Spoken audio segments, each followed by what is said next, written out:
ಕನ್ನಡದ ಬಗ್ಗೆ ಕಮಲ್ ಹಾಸನ್ ವಿವಾದಾತ್ಮಕ ಹೇಳಿಕೆ ವಿಚಾರಕ್ಕೆ ಸಂಬಂಧಪಟ್ಟ ಹಾಗೆ ಕೋರ್ಟ್ ಕಟ್ಟೆಯಲ್ಲಿ ಇವತ್ತು ಥಗ್ ಲೈಫ್ ಸಿನಿಮಾ ವಿಚಾರಕ್ಕೆ ಸಂಬಂಧಪಟ್ಟ ಹಾಗೆ ಅರ್ಜಿ ವಿಚಾರಣೆ ಇದೆ. ಸಿನಿಮಾ ಬ್ಯಾನ್ಗೆ ಚಲನಚಿತ್ರ ವಾಣಿಜ್ಯ ಮಂಡಳಿ ನಿರ್ಧಾರವನ್ನ ಮಾಡಿದೆ. ಫಿಲಂ ಚೇಂಬರ್ ವಿರುದ್ಧ ಕೋರ್ಟ್ ಮೆಟ್ಟಿಲೇರಿದ್ದಾರೆ ಚಿತ್ರತಂಡ. ಹೈಕೋರ್ಟ್ ಮೆಟ್ಟಿಲೇರಿದ್ದಾರೆ ಸಹ ನಿರ್ಮಾಪಕರು. ಬೆಳಗ್ಗೆ 11:30ಕ್ಕೆ ಹೈಕೋರ್ಟ್ನಲ್ಲಿ ಅರ್ಜಿ ವಿಚಾರಣೆ ಇದೆ. ನ್ಯಾಯಮೂರ್ತಿ ನಾಗಪ್ರಸನ್ನ ಪೀಠದಲ್ಲಿ ಅರ್ಜಿ ವಿಚಾರಣೆ ಇದೆ. ಹೈಕೋರ್ಟ್ನಲ್ಲಿ ಇವತ್ತು ಬಿಡುಗಡೆಯ ಭವಿಷ್ಯ ನಿರ್ಧಾರವಾಗುತ್ತೆ. ಬಿಡುಗಡೆ ಮಾಡಬೇಕಾ ಬೇಡವಾ ಹೇಗೆ ಏನೋ ಇವತ್ತು ಡಿಸೈಡ್ ಆಗುತ್ತೆ ನೋಡಿ. ಕನ್ನಡದ ಬಗ್ಗೆ ಕಮಲ್ ಹಾಸನ್ ವಿವಾದಾತ್ಮಕ ಹೇಳಿಕೆಯನ್ನು ನೀಡಿಬಿಟ್ರು.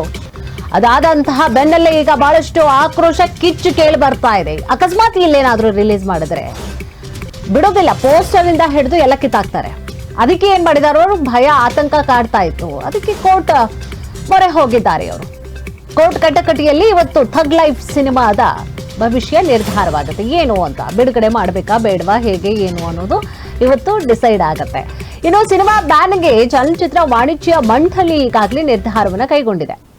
ಫಿಲಂ ಚೇಂಬರ್ ವಿರುದ್ಧವಾಗಿ ಕೋರ್ಟ್ ಮೆಟ್ಟಿಲೇರಿದೆ ಚಿತ್ರತಂಡ. ಇಲ್ಲ ರಿಲೀಸ್ ಮಾಡಬೇಕು, ಇಲ್ಲಾಂದ್ರೆ ನಮಗ್ ಲಾಸ್ ಆಗ್ಬಿಡುತ್ತಲ್ಲ, ಅದರಿಂದ ಸೊ ಲಾಸ್ ಆಗುತ್ತೆ ಅನ್ನುವಂತಹ ಕಾರಣಕ್ಕೋಸ್ಕರ ಅವರು ಚಿತ್ರ ಬಿಡುಗಡೆ ಮಾಡಬೇಕು, ಪರ್ಮಿಷನ್ ಅನ್ನ ಕೊಡಿ ನಮ್ಗೆ ಅಂತ ಈಗಾಗಲೇ ಚಿತ್ರತಂಡ ಕೂಡ ಕೋರ್ಟ್ ಮೊರೆ ಹೋಗಿದ್ದಾರೆ. ಹೈಕೋರ್ಟ್ ಮೆಟ್ಟಿಲೇರಿದ್ದಾರೆ ಸಹ ನಿರ್ಮಾಪಕರು. ಇವತ್ತು ಬೆಳಗ್ಗೆ 11:30ಕ್ಕೆ ಹೈಕೋರ್ಟ್ನಲ್ಲಿ ಅರ್ಜಿ ವಿಚಾರಣೆ ಇದೆ. ವಿಚಾರಣೆ ಆದ್ಮೇಲೆ ನ್ಯಾಯಮೂರ್ತಿಗಳಾದಂತಹ ನಾಗಪ್ರಸನ್ನ ಪೀಠದಲ್ಲಿ ಇವತ್ತು ಅರ್ಜಿ ವಿಚಾರಣೆಯನ್ನ ಕೈಗೆತ್ತಿಕೊಂಡು ವಿಚಾರಣೆಯನ್ನು ನಡೆಸಿದಂತಹ ನಂತರವಾಗಿ ಹೈಕೋರ್ಟ್ನಲ್ಲಿ ಇವತ್ತು ಬಿಡುಗಡೆಯ ಭವಿಷ್ಯ ನಿರ್ಧಾರವಾಗುತ್ತೆ.